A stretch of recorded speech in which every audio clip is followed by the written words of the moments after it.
Pasukan militan Hizbullah kembali menargetkan tentara Israel di perbatasan Lebanon-Palestina. Serangan kali ini Hizbullah menyerang markas tentara Israel yang berada di permukiman Kfar Yuval.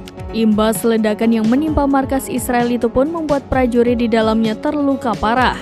Detik-detik penyerangan itu tampak dalam video yang diunggah oleh Hizbullah melalui unggahannya di Telegram pada Selasa 16 Januari 2024. Dalam video terlihat detik-detik sebuah rudal menghantam sebuah bangunan yang menjadi markas Israel di Kfar Yuval. Terlihat asap mengepul setelah rudal diluncurkan dan mengenai markas tersebut. Saat asap masih terlihat pekat, Hizbullah kembali meluncurkan rudal untuk kedua kalinya.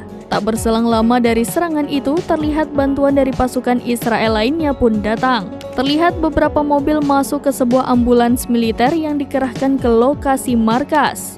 Tampak ambulans itu langsung mengevakuasi tentara-tentara Israel yang terkena serangan. Diketahui bahwa tentara Israel yang mendiami markas tersebut merupakan pasukan keamanan.